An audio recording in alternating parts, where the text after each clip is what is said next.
Bonsoir. Merci infiniment d'être venus aussi nombreux ce soir.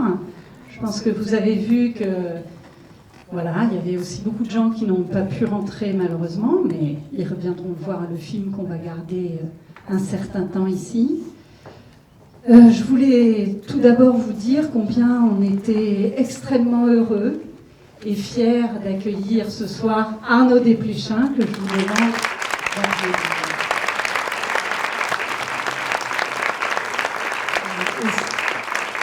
Et ce d'autant plus qu'il vient alors qu'après-demain démarre une grande rétrospective à la Cinémathèque qui va beaucoup l'occuper, donc on est particulièrement heureux qu'il ait accepté de venir à Vincennes ce soir. On va se retrouver après la projection. Je n'ai pas le droit de vous dire, il est écrit sur l'affiche, c'est un polar. J'appellerais ça plutôt un film noir, enfin si je vous raconte la fin, ça ne va pas aller du tout, donc je ne sais pas quoi.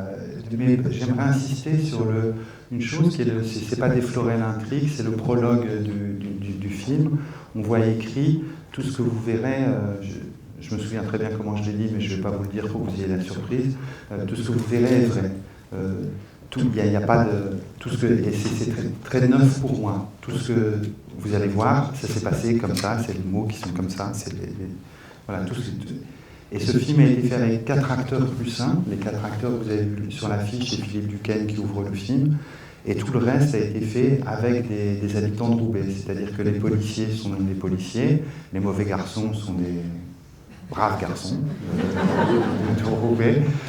Les jeunes filles rebelles, les jeunes filles rebelles, voilà, c'est un film qu'on a tourné avec les habitants là-bas, et il s'est passé pendant le tournage une danse entre les acteurs naturels et les acteurs savants qui était absolument merveilleuse à filmer. Voilà. On se retrouve après la projection. Merci beaucoup. Je vais commencer par une question assez simple qui reprend peut-être un peu l'introduction. On se tutoie, vous voit. Comme vous voulez. Vous voit. C'est mieux, je crois, aussi. Qui reprend un petit peu l'introduction que vous avez faite du film, lorsque vous avez parlé des acteurs naturels et des acteurs savants. Je crois que c'est les termes que vous avez employés. Et du coup, moi, ce qui m'a frappée, c'est que c'est à la fois un film qui se place un peu différemment, et pourtant, dans votre filmographie. Et du coup, la première question très simple, c'est comment est-ce que vous avez envisagé le travail sur ce film ? Est-ce que vous l'avez envisagé différemment ? Et à ce moment-là, par quel biais ? Ou alors, est-ce que d'emblée, en partant d'un matériau qui est différent, puisque c'est la phrase qu'on a vue au début, vous avez retravaillé de la même façon que lorsque le matériau de départ était le vôtre en propre ?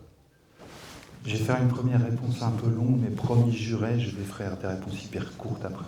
Mais celle-là englobe plusieurs aspects de votre question. Et c'est vrai que j'ai eu l'idée de ce film après les Fantômes d'Ismaël, qui était à bien des égards un potelage, un feu d'artifice de fiction, en me disant, voilà, je voudrais maintenant faire le contraire, un film où il n'y a aucune fiction. Il n'y a plus du tout de fiction. J'ai une habitude un peu, quand je commence mes films, vous voyez, je fais une liste, j'appelle ça corpus, de tous les films où je vais piquer des trucs.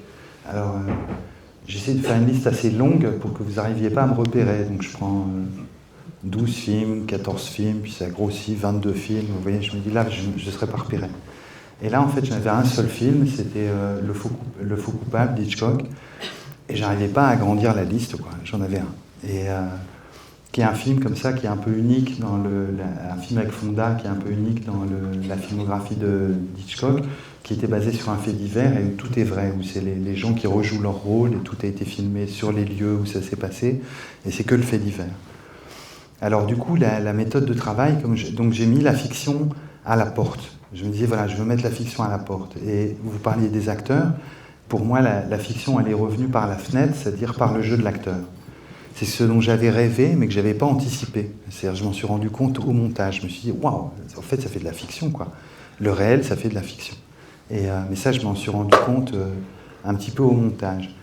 Mais après, quand vous parlez des acteurs, c'est vrai que j'ai l'habitude d'avoir des textes assez écrits, et là, ça m'importait de respecter les mots tels qu'ils avaient été dits par les coupables, les victimes, les suspects, les gens qui passent par ce commissariat, ça m'importait de respecter les mots. Et alors, j'avais envoyé un ami qui rencontrait des gens à Roubaix, comme ça, en me disant au cas où. Mais je ne savais pas, à l'époque, je ne savais pas. Si vous me demandiez si c'était planifié, ce n'était pas planifié. Je me disais, je vais prendre des acteurs. Et j'avais un ennemi, c'est la télévision, parce qu'aujourd'hui, vous ouvrez la télévision, vous avez tout le temps des séries télé, des trucs comme ça, donc vous avez des tas d'acteurs de second rôle qui sont super, qui font... Mais c'est pas ça que je voulais faire, quoi. Donc on rencontrait des gens, voilà, comme ça, par hasard. Et je voyais des vidéos avec des gens super, et dès que j'étais dans la pièce, ils devenaient nuls. Et du coup, je me disais, putain, merde, je sais plus faire de film, comment est-ce qu'on fait, et tout ça. Et je me suis rendu compte que ce que j'aimais chez eux, c'était qu'ils n'étaient pas acteurs, c'était ça qui était magnifique chez eux. Donc il s'est instauré peu à peu une règle au fur et à mesure de mes visites, de nos séances de travail avec eux, et puis sur le tournage plus encore, une espèce de règle qui était que les acteurs savants respecteraient le texte, parce que je trouvais ça tellement sublime ce que ces deux femmes elles peuvent dire des fois. Je sais pas, je pensais à une phrase de Claude qui dit « La mort de quelqu'un, c'est jamais prémédité ».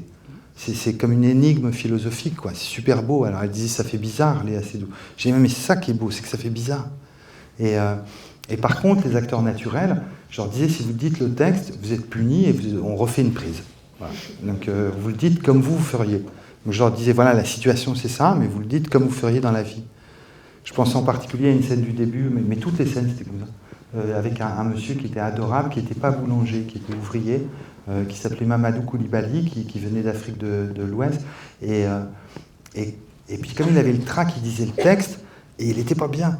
Et alors moi, il m'avait raconté un peu sa vie, et je lui disais, non mais racontez-moi votre vie, ce sera mieux. Alors ce type, il venait, je crois, du Mali, et il était venu en France parce qu'il était berger, et on lui avait tiré dessus, on l'avait attaqué à la machette, puis après il avait été pour récupérer ses vaches, et puis on l'avait tiré dessus à la carabine, bref, il s'est dit, Roubaix, ce sera mieux.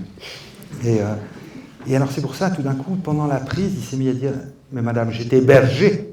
Et alors la jeune femme qui joue en face de lui comprenait que j'étais hébergé, elle ne comprenait pas très bien le truc, et tout d'un coup, il était vrai, quoi. Donc il y avait une espèce de règle, et ça, j'avais jamais fait, ce travail d'improvisation du texte, et de respect du texte pour les autres. Et ça c'était un peu une première... voilà. Cette réponse était trop longue, je vous en avais averti, les réponses suivantes seront beaucoup plus brèves. Et puisqu'on part sur cette question de l'acteur, ce qui est assez incroyable, il se trouve que moi, la première fois que j'ai vu le film, je ne savais pas, parce que je l'ai vu avant que le film ne sorte et avant que les interviews, etc., qu'effectivement, il y avait ce mélange. Et donc, je me suis dit, mais qui c'est cet acteur qui joue le jeune flic au bain, etc. Alors qu'en fait, pas du tout, c'est un policier. C'était bien parce que du coup, dès qu'on faisait des trucs qui n'étaient pas dans les... Ils disaient, ah non, ça, on ne peut pas faire. Ça, on ne peut pas. On ne fait pas comme ça. Alors, ils arrêtaient. Oui, on avait plein de conseillers techniques sur le plateau tout le temps, puisque c'était eux, ils jouaient leur rôle, quoi. C'est qu'on a dû faire tourner, parce qu'il y a tous les tout petits rôles, je pense. Quand Léa, comme ça, va à la prison, à la cellule et qu'elle dit « Qu'est-ce qu'on va faire de mon fils ?» Elle est menottée à une femme à côté, c'est une flic de Roubaix. Donc en gros, tous les flics de Roubaix ont dû jouer dans ce film, quoi. C'est dans des petits rôles, les gardiens de prison, toutes les silhouettes sont des gens de là-bas. Ouais. Et moi, ce que je trouve absolument incroyable, ce qui se crée, qui dépasse complètement, c'est-à-dire ce qui se crée entre tous ces personnages, je ne peux même pas dire des acteurs finalement, et qui dépasse complètement cette question de acteur naturel, acteur savant. En tout cas, que le romanesque et que le cinéma, avec un grand C qui ne fait pas la distinction entre le documentaire et la fiction, moi je le vois dès le premier plan avec ce reflet des lumières de Noël sur le capot de la voiture. Donc il y a quelque chose qui est très stupéfiant, justement, c'est pour ça que je voulais commencer. À fabriquer, c'est un enchantement, comment ça s'est fait. J'ai essayé de les regarder également. Même si c'est vrai, les gens... parfois, il y a des gens qui peuvent jouer un seul rôle. Vous voyez, après, quand vous êtes acteur un peu plus savant, vous savez jouer autre chose que vous. Et puis, si vous êtes un acteur vraiment naturel, vous savez jouer que vous. Mais c'est déjà bien. Et puis, c'est d'essayer de regarder, c'est le but du film, c'est d'essayer de regarder des gens qui sont que dans des situations un peu limites, comme ça, puisque ça, c'est une institution, le commissariat de Roubaix. Il y a 2 institutions qui marchent à Roubaix, c'est la CAF et le commissariat. Et évidemment, c'est pas le Roubaix le plus flamboyant qui se retrouve à la CAF ou au commissariat. Ça, c'est des situations un peu limites, quoi. Et c'est d'essayer de partager le regard plein d'amitié ou d'égalité que peut avoir Daoud avec tous les gens qu'il rencontre. D'essayer d'avoir... Ça, c'est des choses que je me dis même pas au montage, que je me dis après au mixage. Je me dis, ah ouais, Daoud, en fait, j'ai 2-3 autres trucs encore. Ça fait un peu comme un réalisateur, quoi. Il essaie de regarder les gens avec égalité. C'est une réplique au début du film, vous savez, quand le jeune lieutenant, il dit vous savez toujours si un suspect il est coupable ou innocent, puis il dit toujours, moi je le sais, monsieur. Il dit, vous faites comment? Il dit, c'est simple, j'essaie de penser comme eux. Il ne se met pas au-dessus, il est juste à égalité avec les gens. Et c'est vrai que c'était un peu ça que j'avais envie, c'était de regarder les gens avec une égalité bienveillante. Du coup... J'étais plus court à cette époque. La preuve. J'ai quand même passé la parole au public au lieu de relancer, moi, des questions, parce que maintenant, vous avez eu le temps de respirer un peu. Est-ce que quelqu'un a déjà une première question ou une première remarque tout au bout de la salle? Alors, d'abord, merci infiniment. Est-ce que vous pourriez nous en dire plus sur Farid Mokhtar, ou en tout cas sur la personne qui joue Farid Mokhtar, parce qu'on a l'impression que c'est un acteur né. C'est un acteur né. C'est Ilyes, qui est un jeune homme très très spectaculaire, et il s'est passé quelque chose entre nous deux, d'improvisation, de travail d'improvisation, de passage obligé qu'il savait très bien prendre. Vous parlez de lui avec respect. Je pense en particulier à une réplique que je trouve de légende, espèce de trompette. Celle-là, c'est moi. Je lui ai dit, alors il disait, mais c'est quoi cette expression à 2 francs et tout ça. Je dis, je t'assure, je crois que le public va aimer. Essaye de passer par là, si tu peux, dans une des prises.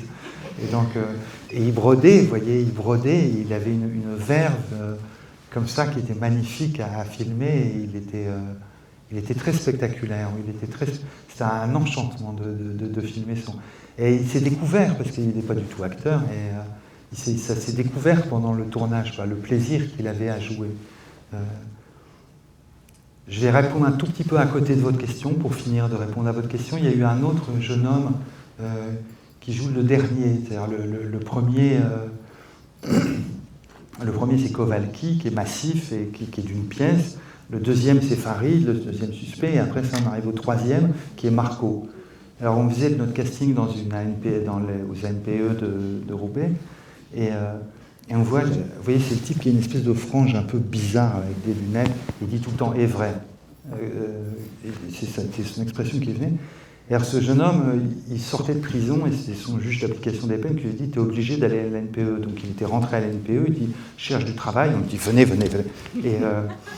Mais lui, il était tellement fracassé, si vous voulez, qu'il ne pouvait jouer, quand je disais certains ne peuvent jouer qu'une chose, il pouvait jouer peu de choses. Et pourtant, il apportait une émotion. C'est lui, quand on lui dit « je vais te péter le nez », etc., il apporte une vibration qui aidait aussi le jeune Ilyes à faire ce rapport entre le beau parleur et celui qui est plus abîmé par la société, qui n'arrive même plus à parler. Et du coup, tous les acteurs regardaient, même plus Ilyes, ils regardaient Marco, qui était dans un tel désarroi, qui avait vachement le trac de mal faire, et qui était formidable, quoi. D'abord, moi, je voudrais vous dire que votre film, il est d'une authenticité, d'une vérité incroyable, puisqu'en fait, j'y travaille là-bas. Je suis enseignante au lycée Van der Merch, dans le Pile, les Trois Ponts, etc.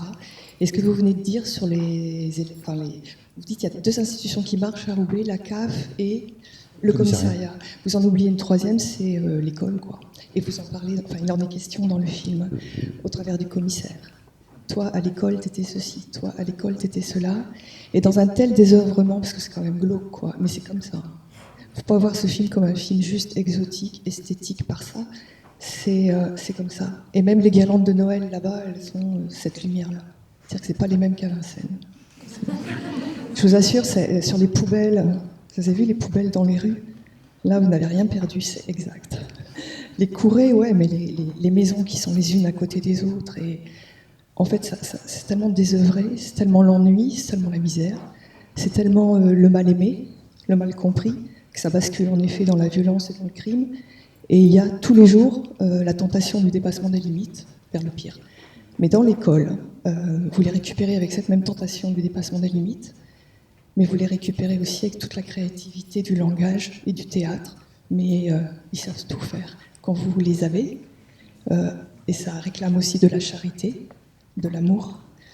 Et moi, je suis en lycée. C'est vraiment là où vous avez tourné. J'ai l'impression de connaître tous les visages, de toute façon, parce que... Et les noms dans le générique, les Ben Salem, tout ça, c'est...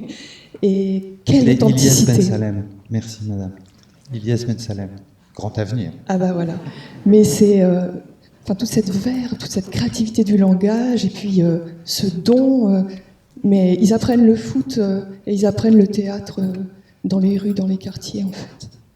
Et ils se construisent après, parce que là, c'est avant le lycée, voilà, c'est les perdus, là. Vous les récupérez avec du Romain Gary, du Victor Hugo, vous les conduisez à Montaigne et ils cartonnent au bac, quoi.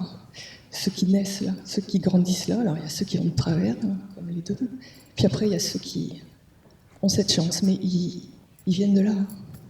Donc il y a une troisième institution, avec des profs et des gosses qui jouent le jeu et ça cartonne, c'est l'école, quoi. Je ne sais pas si vous avez choisi des élèves chez nous, mais j'ai vu le film ici samedi et je suis revenue, j'ai fait un aller-retour pour vous le dire. Grande authenticité, c'est... Je vous le dire ça, j'ai vu l'aller-retour, chaque fois que j'ai pris le train, vraiment, je vous assure, parce que je me partage entre Vincennes et là-bas. Et vous savez, en 2010, il y a un poète ici haïtien qui est l'invité d'honneur du Festival America, c'est James Noël. Ça fait 5 fois que je le fais venir au lycée. Je fais venir tout le monde, parce qu'il donne le maximum, quoi. Donc Vincennes et là-bas, c'est lié. James Noël, poète haïtien. Merci. La salle, vous applaudissez. C'est vrai que pour vous répondre, il y en a un qui devait être pas mauvais à l'école. C'est pas Ilyes. Ilyes était bon à l'école. C'est pour ça qu'il est bon en impro. Vous voyez, il a dû avoir des profs de lettres, etc. Marco, non. À l'école, ça l'a pas fait. Et c'est Daoud. Vous voyez, c'est Daoud, quand il dit là, c'était mon école primaire, et là, j'étais au collège. Et on se dit, ça marche des fois. Et c'est vrai que je voulais faire un film, je pensais à un metteur en scène, mais je ne me rends pas compte s'il est connu ou non, mais moi, je le connais personnellement, alors du coup, j'ai l'impression qu'il est hyper connu. C'est Frédéric Wiseman. Alors, c'est peut-être un peu obscur, mais moi, je le connais, quoi. Et c'est un documentariste américain qui a peint toutes les institutions de l'Amérique. La justice, la sécurité sociale, les hôpitaux, tout filmé. Les bibliothèques, ces films, sur la New York Public Library, qui est un sublime film qui était passé ici. Et si vous voulez, donc je me suis dit, quand j'avais ce désir de mettre la fiction à la porte, comme je vous disais, je me suis dit, est-ce que je vais faire un film sur la CAF ? J'ai eu peur que vous ne veniez pas. Alors du coup, je me suis dit, commissariat, il sera écrit polar, et du coup, j'ai pris une institution.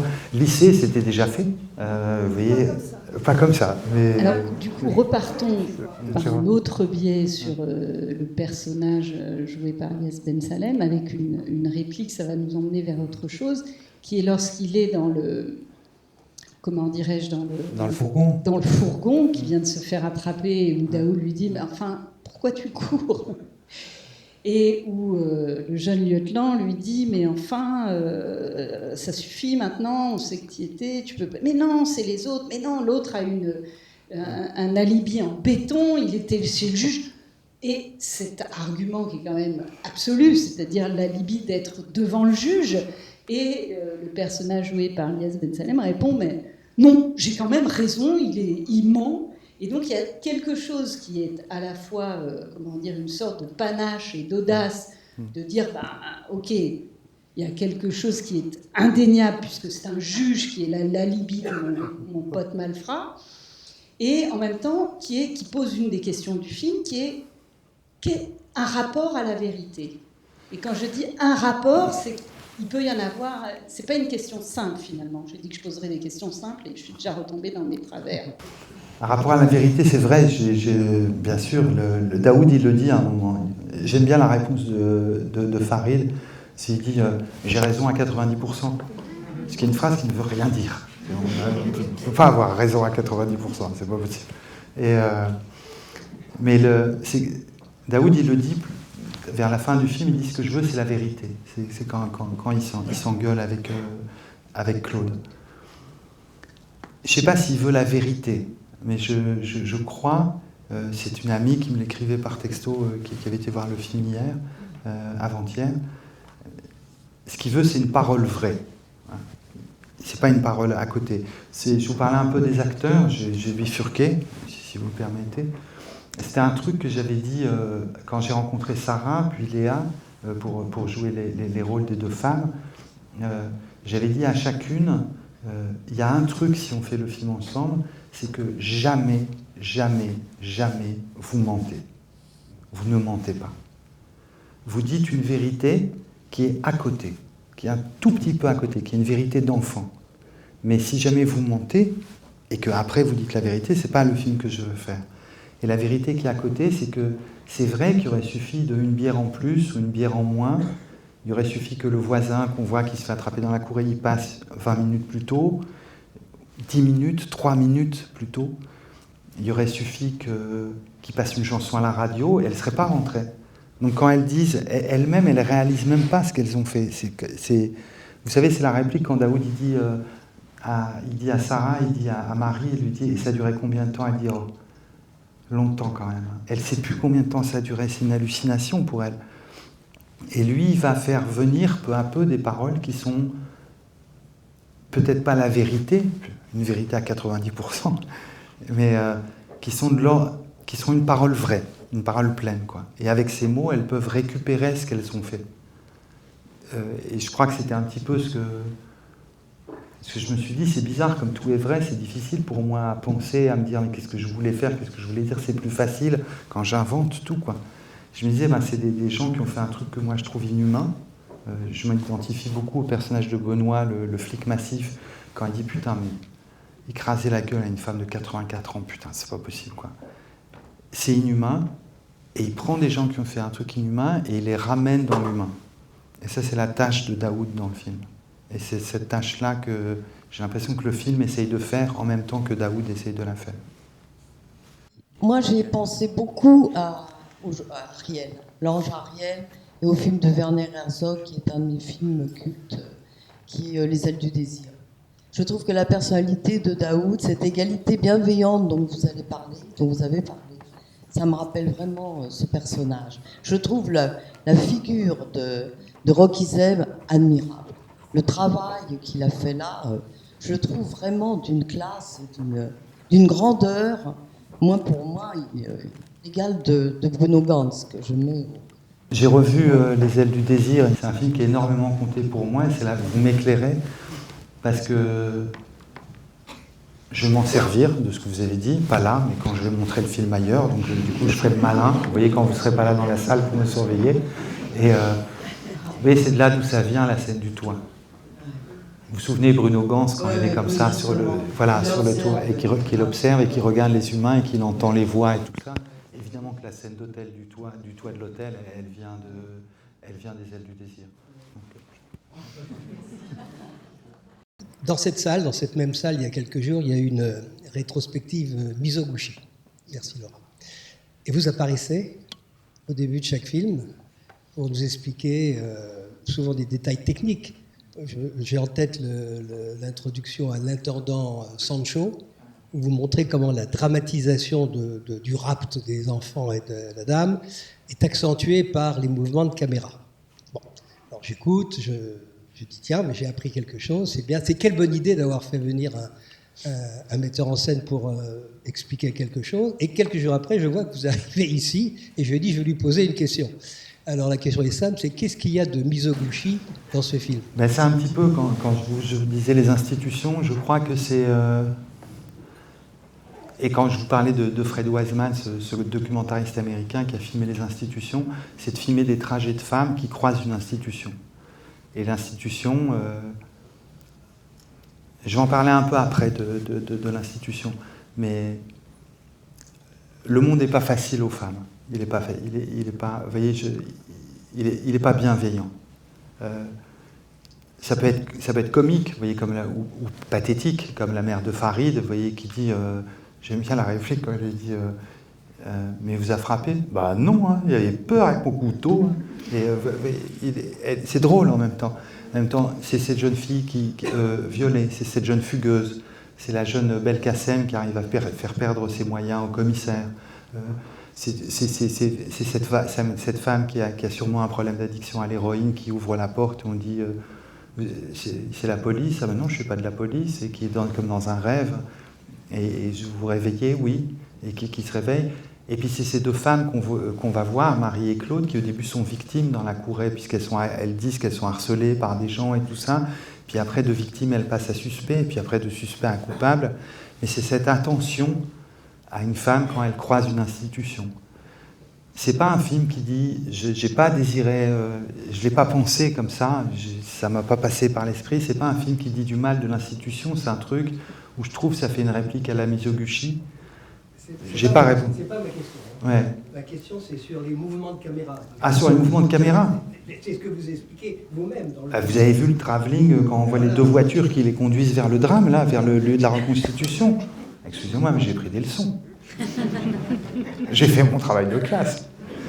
Et je voudrais quand même terminer cette chose sur l'institution, si vous le permettez, même si c'est à côté, mais ça rejoint des motifs que j'ai pu admirer. Je pense à La Rue de la Honte, qui est un film que j'aime beaucoup, enfin plus que ça, qui est une leçon pour moi. C'est quand il est quand Daoud, cet ange, est dans le...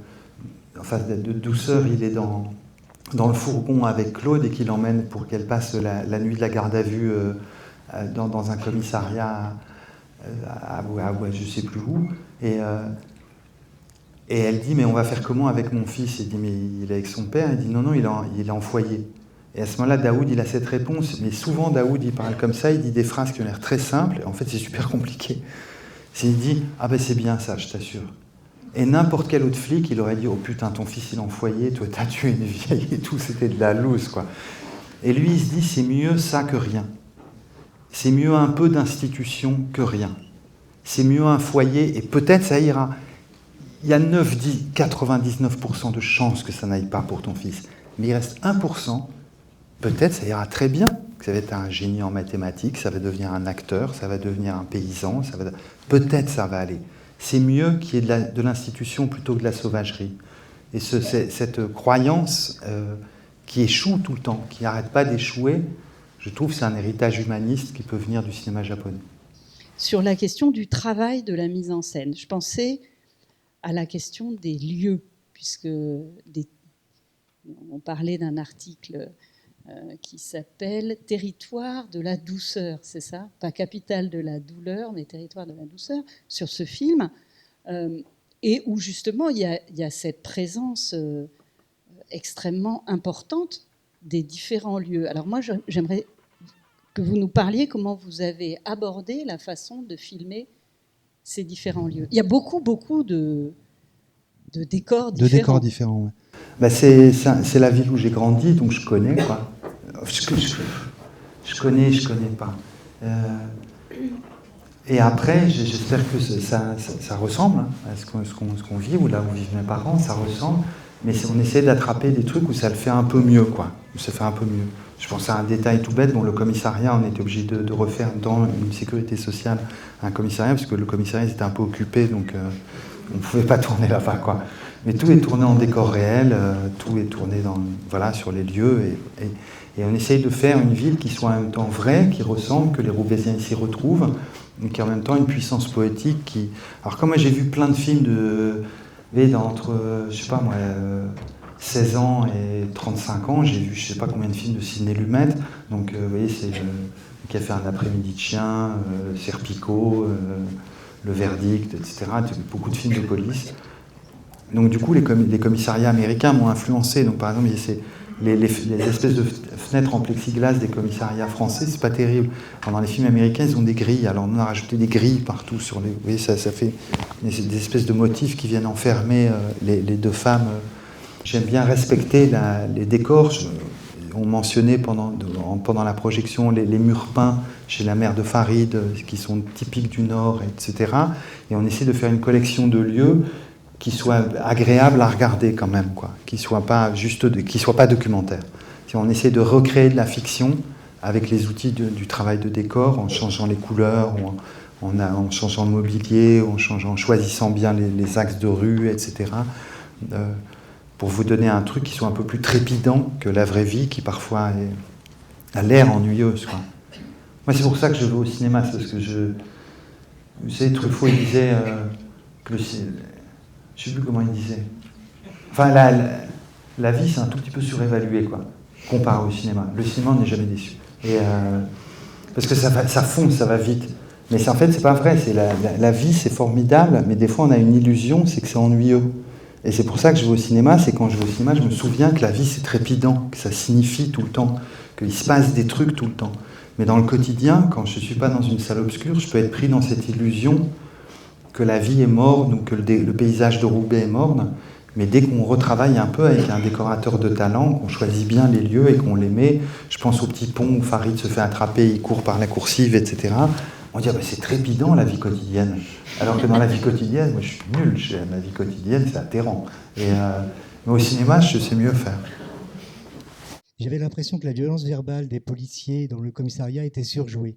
Comme si, quand ces policiers réels, vous leur donnez l'occasion, finalement, de jouer leur propre rôle, finalement, ils en font un petit peu plus, mais aussi presque comme un espèce d'exutoire thérapeutique par rapport à leur vécu quotidien. Deuxième chose, le lieutenant, c'est un policier ou un acteur ? Le lieutenant, c'est un acteur. C'est un acteur. Oui, d'accord, vous me rassurez un peu là, parce que je me disais, fabuleux. Sur les policiers, c'est vrai que les techniques, si vous voulez, il y en a deux qu'on voit principalement. Pardon, c'est mon micro qui fait des pchit. Il y en a deux principaux qu'on voit. Il y a le flic massif dont je vous parlais, Benoît, et ce qui me plaisait, c'est un type de la BAC qui est assez costaud comme les flics de la BAC, qui a un passé aussi, qui est un homme très doux, et qui m'a fasciné quand je l'ai rencontré, parce qu'il partait en improvisation, vous savez, sur les scènes avec la très jeune fille Violet. Et il était d'une douceur comme ça. Et quand je lui disais, vous pourriez monter un peu le cran, envoyer le bois, tout d'un coup, c'était terrifiant. Et c'était le contraste comme ça qui me plaisait énormément. Et je disais, et il y en a une autre qui est Betty, qui est la femme qui parle toujours à voix très forte, qui interroge Claude, et qui, elle, était quand je l'ai rencontrée, qui était au bord de la crise de nerfs tout le temps, qui est une très bonne flic, et qui a une vie... la vie de policière lui était difficile, quoi, qui était vraiment dans cet état de crise. Et elle disait, mais en fait, on se répartit. Dans les interviews, on se répartit. C'est vraiment comme dans les films américains. Et je leur dis, mais vous faites comme dans les films américains. J'utilisais les termes, vous voyez, que j'ai appris chez Ciné Lumet. Donc vous faites good cop, bad cop. Et puis elle disait, qu'est-ce que tu veux dire? Mais il y en a un qui crie et l'autre qui est doux. Il fait, ah oui, nous c'est comme ça, c'est très simple. Et donc je leur disais, et donc il me posait la question, il me demandait, il me disait, je peux y aller ou je peux pas y aller? C'est qu'est-ce qui fait le gentil là? Je disais, ça c'est l'acteur qui fait le gentil. Et ok, si c'est l'acteur qui fait le gentil, j'y vais. Mais je veux. Et alors par contre, je leur fixais des buts. Ils avaient un temps, peut-être ça vient de ça, le sentiment que vous avez pu éprouver.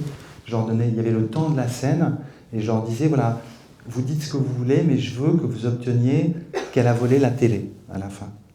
Je veux que vous obteniez qu'elle a vu sa copine entrer. C'est tout. Et quand vous avez ça, on s'arrête. Et donc, du coup, ils partaient en improvisation dessus, et ils y allaient, me disait-il, avec leur expérience. Maintenant, votre perception, et les spectateurs ont toujours raison. Donc, je voulais revenir à ce que vous disiez par rapport au personnage de Daoud qui ramène l'humain dans l'inhumain.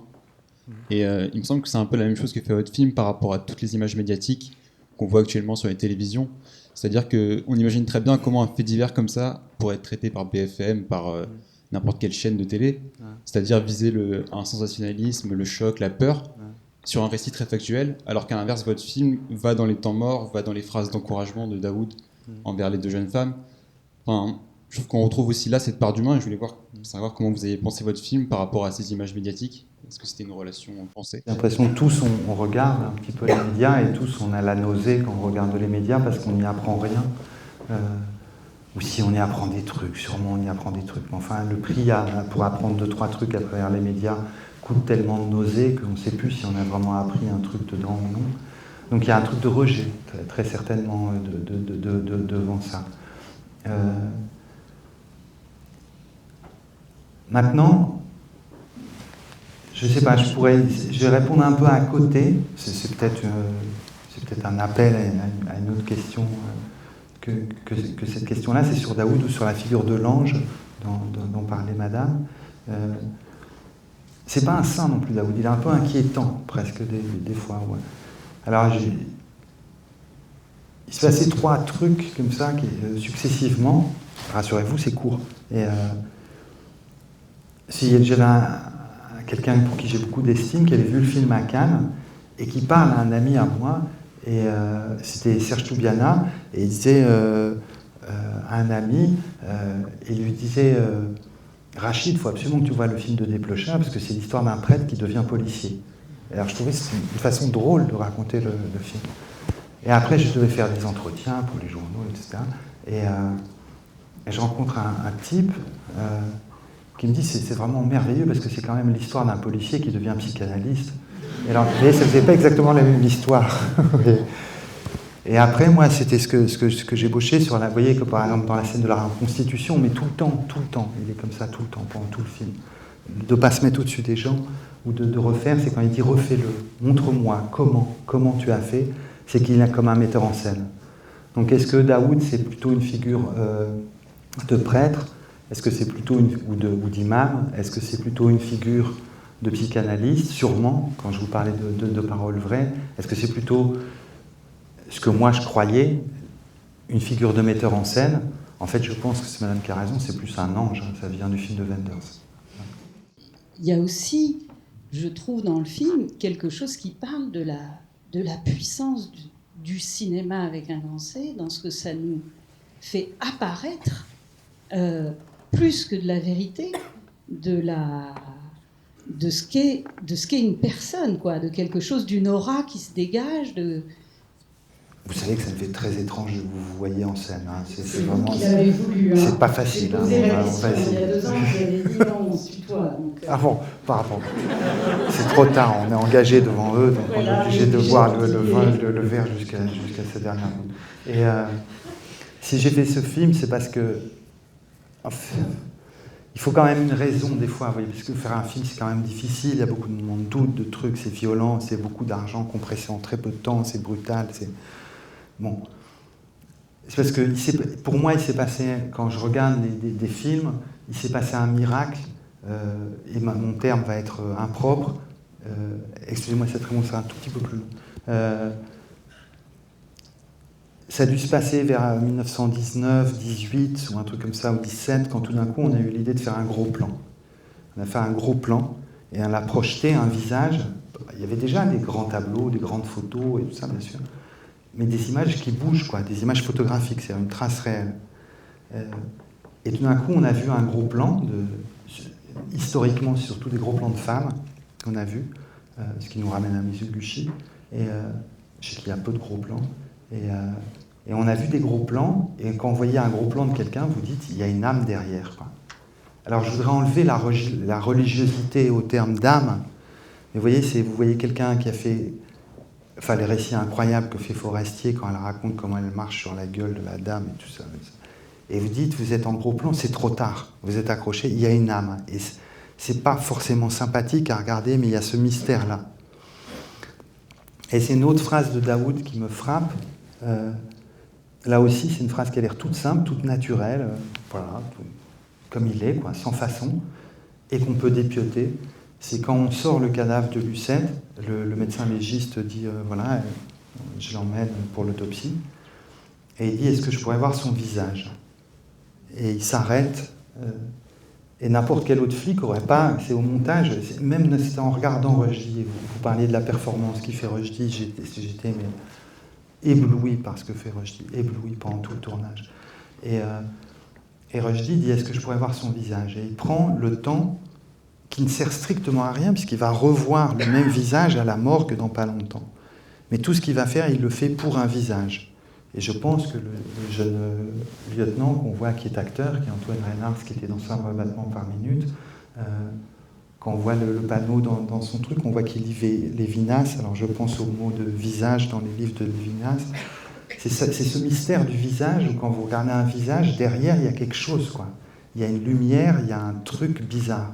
Je crois que le titre, il vient un peu de là. Roubaix une lumière, ça pourrait être Daoud une lumière, mais c'est aussi cette lumière qu'il y a dans le visage de Marco, qu'il y a dans le visage de Sarah, qu'il y a dans le visage de Claude. Voilà, c'est ma croyance au cinéma. C'est en ce sens-là que je crois au cinéma. Voilà. Merci. Juste une toute petite question, peut-être un peu bête, et je m'excuse à l'avance aussi, comme le confrère tout à l'heure. Premièrement, je voudrais dire que je trouvais Sarah Forestier et Léa Seydoux totalement remarquables. L'autre petite question était concernant les visages. Il me semblait que quand la policière prenait la photo de Sarah Forestier, tout d'un coup, elle dit un peu brutalement profil gauche. Et il me semblait que Sarah Forestier offrait un profil droit. Est-ce que je me trompe ou pas? Je sais très bien. Hein. Je sais très très bien. Là, c'est le jardin, là, c'est la cour, parce que ça ne change jamais. Mais la gauche et la droite, ça n'arrête pas de changer. Et j'adore ce truc qu'elle a eu, Sarah. C'est lui dit profil gauche, et elle ne sait pas bien de quel côté. Et puis la femme la rassure du geste. Et vous lui disiez, elle parle rudement, un peu, et j'aimais bien, parce que c'est cette femme, pour faire le rôle des empreintes, qu'elle soit tatouée de partout, je trouvais ça magnifique. Et c'est curieux, cette scène, et je pense à la remarque de monsieur, cette scène qui, moi, me fait une grande violence. Je vous parlais du rapport aux femmes. Vous voyez ce frottis qu'on lui fait à l'intérieur de la bouche, pour moi, c'est un cauchemar. C'est un cauchemar. Et pourtant, c'est la flic qui jouait la geôlière, puisque c'est comme ça qu'on appelle ça dans la répartition des tâches d'un commissariat, était une femme, vraiment une femme adorable, et elle faisait son travail, quoi. Mais c'était la situation qui créait cette extrême violence qui arrive au personnage de Marie.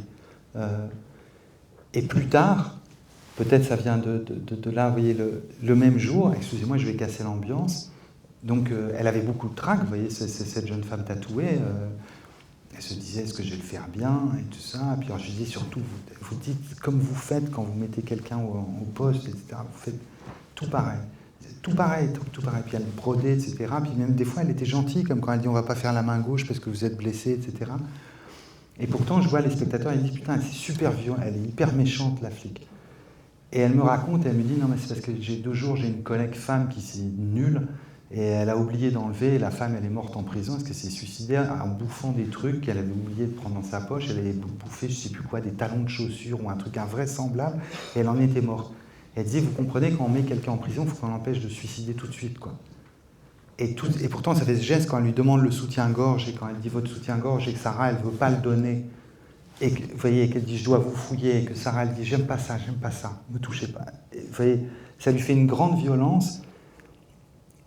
Et c'est la marche d'une institution, quoi. Et du coup, moi, j'ai essayé de me mettre dans une position de ne plus juger, mais de filmer, simplement de filmer.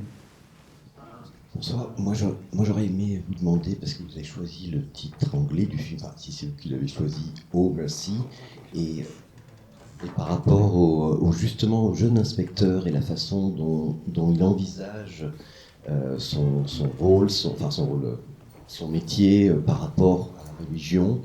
Et je trouvais ça aussi très intéressant. Justement, les barrières, quand on le voit dans le commissariat, les barrières aux vitres, etc. Et en fait, ça m'intéressait beaucoup de savoir comment vous avez envisagé le personnage et quel est pour vous son sacerdoce, quelque part, de ce métier qu'il semble avoir des difficultés à... J'entends 2 questions. Une question sur le titre, c'est le premier qu'on voit s'inscrire, c'est on voit Roubaix une lumière pour répondre sur le titre, et Oh Mercy. Et c'est-à-dire que c'est une toute petite histoire, donc c'est un peu long, mais c'est une histoire, donc il y a une blague à la fin. Le vendeur à l'étranger m'avait tapé la honte grave, parce qu'il avait fait publier, quand on avait juste terminé le scénario, je n'avais pas encore passé à l'avance sur recette, il avait écrit « Nous allons vendre le film Roubaix a Light ». Alors tous mes comédiens américains, mes copains américains, quand ils étaient de passage à Paris, ils prenaient, vous savez, ces voix de bande-annonce américaine, et disaient « Arnaud, tu as perdu tout sens du ridicule, Roubaix a Light ». C'est désastreux, personne ne sait où est Roubaix, donc c'est un pétard mouillé, ça ne marche pas. Donc il me fallait trouver un titre différent. Et le titre m'est venu parce que je me trottais dans la tête ce bout de poème de Yeats que dit le jeune lieutenant. « Pitié, plus qu'on ne peut dire, est cachée au cœur de l'amour ». Et je disais, pitié, dans un titre, ça marche pas et tout ça. Et puis pendant une nuit, je me suis réveillé un matin, très tôt, et puis j'ai textoté au vendeur. Je crois que j'ai trouvé, parce qu'il y avait un album de Bob Dylan qui s'appelait Oh Mercy. Et la compassion, plutôt que la pitié, ça marchait bien. Et puis c'était pas une chanson en particulier, puisque dans Oh Mercy, qui est le retour de Bob Dylan quand il a commencé à travailler avec Lanois, il n'y a aucune chanson qui s'appelle Oh Mercy. Et donc c'était bien, c'était pas collé à une chanson, et ça faisait comme un Godspell. Et cette question de la foi, et sur cette question de la foi, c'est sûrement parce que j'ai trop vu le journal d'un curé de campagne et que je pensais beaucoup à Bresson en faisant ce film. Mais ça me plaisait qu'il y ait un type comme ça qui pense. Il ne sait pas s'il a la foi ou non, mais ça l'intéresse, quoi. Il doute en même temps, mais c'est ça. Et la grâce lui manque. Il n'arrête pas de se tromper. Il arrive avec des théories et il se trompe tout le temps. Et l'autre, c'est absolument injuste. Il est laïque, c'est un laïcard. Et juste lui, la grâce, il l'a. Ceux à qui la grâce aura manqué, quoi, voilà.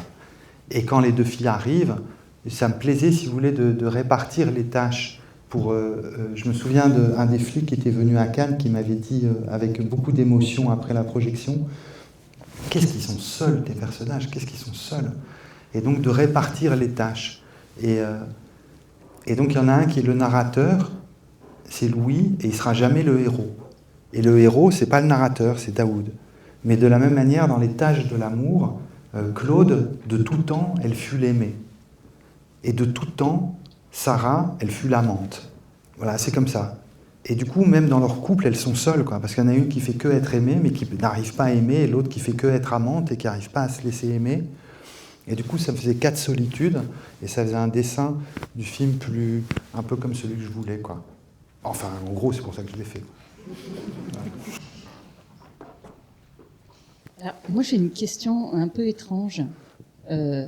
Pourquoi les chevaux ? Alors.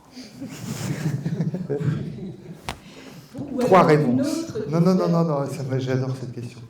Mais on cherchait, moi, si vous voulez, je ne voulais pas trop raconter de trucs sur la vie privée des flics. C'était aussi ça, la foi, ce souvenir d'avoir eu la foi enfant chez Louis. Du coup, il n'a pas de copine, il n'a pas de copain, il n'a pas de petit ami, pas de masculin ou féminin, il n'a pas de parents, peut-être s'il écrit à son père ou à un prêtre, on ne sait pas très bien, il est tout seul et il fait que son métier. Je voulais filmer que leur métier. Et les gens, que quand ils croisent le trajet du commissariat, mais pas faire scène de vie privée. Et quand on voit la vie privée de Daoud, où il regarde le tableau de Boussaada, on se dit sa vie privée est un désert, quoi. Mais quand même, comme c'était mon héros, il me fallait un petit loisir, quoi. Alors évidemment, si j'ai été Émile Simaréali, j'aurais pu dire, vous parliez des clubs de football à Roubaix, qui sont compliqués, les clubs de football, si vous me permettez, après enquête, la religion a beaucoup à voir avec les clubs de football à Roubaix. Mais j'y connais rien en football. Remarquez, j'y connais rien en cheval non plus, donc c'est vite. Mais il y a un truc que j'aime bien, c'est, vous voyez, Daoud, il n'aime pas être assigné à une identité. Donc quand il va prendre un café, il va pas dans un café de flic, il va pas dans un café de maghrébin, il va au Grand Hôtel de Roubaix et il commande un Perrier Rondelle, il y a basta. Et voilà. Et ça fait classe. Qui quand même peut avoir des réminiscences de films noirs. Qui a des réminiscences de films noirs. Là aussi, c'est un décor naturel, c'est le Grand Hôtel de Roubaix, avec le travail du décorateur, puisque le Grand Hôtel est un peu moins impressionnant que ce qu'on voit. On a rajouté quelques Chesterfield, quoi. Et donc, il n'aime pas être assigné à une identité. Alors, du coup, j'aimais bien parce que le cheval, c'est un sport. Vous voyez, gamin, il n'a pas dû faire d'équitation. Hein, ce type, on le voit quand il est sur un cheval, il a peur des chevaux, et voilà, quoi. Et du coup, j'aimais bien parce qu'il a un rêve qui appartient pas à sa classe sociale. Ça me plaisait, quoi. Il ne faut pas qu'on l'étiquette. Voilà. Et en même temps, quand vous allez au PMU, vous voyez beaucoup d'Africains et de Nord-Africains qui jouent au PMU. Donc en même temps, c'est un truc, vous voyez, il y retombe. Et en même temps, ça me plaisait parce qu'on voyait de lui l'image du petit garçon qu'il a dû être, c'est-à-dire d'un rêve de cow-boy, d'un rêve d'enfant, comme ça, d'avoir un cheval. Et je pense au dernier plan du film, cette image avec les chevaux qui s'arrêtent. Et je pense que Daoud, c'est ce qu'il fait tous les jours. C'est essayer de dompter quelque chose qui est indomptable. Il n'arrivera jamais à dompter, parce que toujours ça va recommencer. Il y aura encore quelqu'un qui se fera tuer, encore quelqu'un qui se fera violer, encore un larcin, encore un incendie, encore un truc. Et pourtant, il va toujours essayer de le dompter. Et ça, d'être devant, de terminer sur une image de pure vitalité et de dire, ben voilà, ce qui est beau dans ce qui est sauvage, c'est qu'on essaie de le dompter et on échoue, mais on recommence. Alors ça me plaisait. Voilà, ce seraient les 3 raisons que je pourrais donner pour le cheval. Bonsoir. J'ai un peu honte de dire que c'est le premier film de vous que je vois ce soir. J'adore. Merci. Je suis venue parce que j'ai été entraînée par une amie, donc merci, j'ai beaucoup aimé. J'ai l'impression d'avoir vu un Hitchcock. J'ai vu du Hitchcock en plein d'endroits. Je ne suis absolument pas musicienne, mais la musique dans ce film m'a happée du début à la fin. J'ai l'impression qu'elle jouait un rôle, c'était un personnage, la musique dans votre film. Je suis un peu surprise d'avoir noté ça parce que je ne suis absolument pas musicienne. Mais félicitations aux musiciens, je les ai cherchés dans le générique pour essayer de voir ce que je trouve que ça fait partie des métiers dans le cinéma auxquels on ne prête pas énormément d'attention malheureusement. Mais est-ce que vous avez, c'est réellement voulu ce personnage de musique, la musique qui va avec l'histoire? C'est un musicien avec qui j'ai fait beaucoup de films avant, on se connaît bien. Je l'ai souvent embêté énormément parce que je suis un grand fan de Bernard Herrmann qui était le compositeur d'Hitchcock. Et donc à chaque fois il me disait arrête avec Herrmann, arrête. Et je disais non, Herrmann est un génie, je n'en ai pas fini avec Herrmann, etc. Alors là je lui ai apporté des musiques dans ce qu'on appelle le guide track, ou ce qu'on appelle la temp, les musiques temporaires, c'est-à-dire les musiques que j'utilise au montage. Excusez-moi, je vous réponds de 2 façons différentes en même temps. Si vous voulez, quand je monte, très souvent, j'arrive plus à voir, quand je vous parlais de ma croyance au gros plan, j'arrive plus à voir ce que les acteurs y jouent quand j'ai le texte. Vous voyez, je préfère faire comme du cinéma muet. Alors je monte en demandant à la monteuse, en disant, voilà, je voudrais un plan, et puis un plan, et puis un autre, et puis après, je lui dis, maintenant tu mets le texte. Et tout ça, on le fait en musique, vous voyez, et puis après, on enlève la musique. Et il y en a certaines qu'on garde et d'autres qu'on enlève. La musique, elle est venue, pour une fois, je n'ai pas utilisé dans cette temp, dans ces musiques temporaires, de Bernard Herrmann. J'ai surtout utilisé des musiques de Takemitsu, qui est un musicien de musique classique et de musique de film, mais qui vient de Kurosawa, et pas du tout de Mizoguchi. Et c'est pour ça qu'il y a du shakuhachi, de la flûte japonaise ou des choses comme ça. Et c'est tout d'un coup, le compositeur a trouvé... Ça, c'est une alchimie qui se passe comme le jeu de l'acteur, comme ce qui s'est passé avec Rushdie pendant le tournage, si vous voulez. C'est que tout d'un coup, la musique de Grégoire Hetzel a peu à peu pris de plus en plus de place, et puis ça marchait avec les filles, et tout d'un coup, vous voyez, ça nous conduisait au fur et à mesure de la composition du score. Et c'est vrai que je lui écrivais il y a 2 jours, parce que j'étais très frappé, parce que 3 amis pas proches, lointains, comme ça, m'ont écrit en parlant du rôle de la musique. Et j'écrivais hier avec vos mots à Grégoire, je lui disais, je crois que la musique est vraiment le 5e personnage du quatuor, quoi. Donc j'ai eu la même perception que vous. Félicitations pour la direction des acteurs et surtout pour le choix des acteurs. Je trouve que Roger Dizem il est absolument merveilleux. Je voudrais juste revenir sur le personnage de Daoud. Vous avez dit tout à l'heure qu'il avait des choses un peu inquiétantes. Moi, je l'ai trouvé presque trop parfait, ce personnage. Il montre de l'empathie à tout moment. Il est, même en dehors de son travail, visiblement. Qu'est-ce que vous avez trouvé d'inquiétant un peu chez lui? C'est sa solitude que je trouve bizarre. Il y a un trait chez lui qui me... Non, inquiétant, c'était un adjectif mal choisi. Je devrais plutôt dire... en fait, l'adjectif, si j'avais... Et c'est le trac, donc du coup, je suis tombé sur le mauvais adjectif. J'aurais dit opaque. C'est qu'il me reste opaque. C'est à la fin du film, je le comprends complètement, j'ai l'impression que je le connais totalement, et il y a un truc qui est opaque chez lui, c'est à quoi il tient, à quoi il carbure. Ça me rappelle une conversation qu'on a eue la première fois que j'ai rencontré Rushdie, pas la première fois, parce que je le connais dans la vie depuis une 20aine d'années. Et on a des rapports très pudiques, très distants, et quand j'ai terminé le script, je me suis dit, voilà, si jamais Rushdie me dit non, je ne fais pas le film, ou je réécris tout, je ne sais pas ce que je fais. Donc j'y ai été sans faire le pharo, si vous voulez. Je ne lui ai pas dit ça, parce que sinon ça l'aurait effrayé. Et je lui ai dit, voilà, souvent dans les rôles qu'on te donne, on te donne des rôles sévères, austères, virils, ou je ne sais pas. Et je sais que moi j'aimerais que dans le film, je sais une chose, c'est que Daoud sourit. Mais comme je ne suis pas acteur, je ne sais pas pourquoi il sourit. Je ne sais pas à quoi il marche. Donc, il faudra que tu trouves en toi pourquoi Daoud il sourit. Et ce sourire me reste encore opaque. Et je le trouve sublime.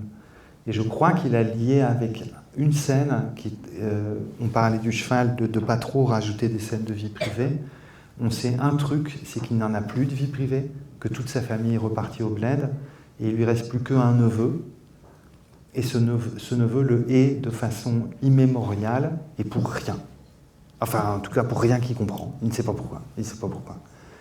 Donc Daoud, c'est une chose, c'est ce que c'est d'être haï. Haï radicalement parce que vous existez. Mais juste parce que vous êtes au monde, vous êtes haï. Et il sait ça. Il a vu ça, il le regarde ça, il voit ça. Il se tient devant ce bloc de haine, et la performance du jeune homme est admirable, admirable. Et il se tient devant ça, il a ce savoir-là. Et c'est peut-être ça qui lui donne cette douceur dans la vie, mais c'est une tentative de réponse à l'énigme que me reste Daoud. Il me semble que le film, c'était un ami qui me décrivait le film comme ça quand il était encore au montage, commence en embrassant large.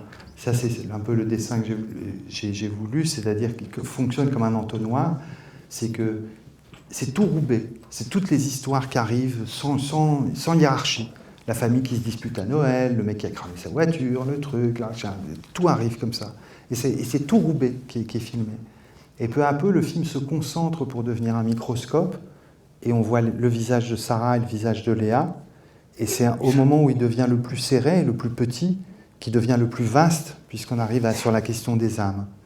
Et j'ai l'impression que cette question ce processus, et Daoud va accompagner ça, et Daoud il accompagne, et je voudrais citer un metteur en scène qui nous est cher, à Laura et moi, qui est quelqu'un que j'ai infiniment admiré, à qui je dois d'être spectateur. Sans ses films, je ne serais pas spectateur. C'est lui qui a fait de moi, avec Bergman, le spectateur que je suis, et dont je n'ai pas souvent su me servir dans mes films. C'est pour ça que j'étais ravi, mademoiselle, que ce soit le premier film de moi que vous voyez, puisque je n'ai pas réussi à me servir de lui. Et je parle de Claude Lanzmann, et c'est Claude Lanzmann qui disait, vous voyez, quand on a trait à l'inhumain, il ne faut jamais demander pourquoi, parce que c'est une question qui n'a pas... C'est absurde, c'est des questions de juge. Pourquoi ? Un juge dit, mais pourquoi vous avez fait ça ? Vous apprenez rien. Lui, c'est juste un flic. Il demande comment. Et dans le film, une fois, il dit pourquoi, quand il est avec Sarah, et tout de suite, il se reprend, il dit non. Comment vous l'avez étranglé ? Et c'est juste avec ce comment que peu à peu de l'humain va apparaître. Et dans ce sens, je pense que ce film est un hommage à des films de Lanzmann que je continue à aimer infiniment et qui continuent à me nourrir. Voilà, donc je suis content de terminer en citant celui qui fut très certainement le maître le plus important que j'ai eu dans ma vie. Voilà.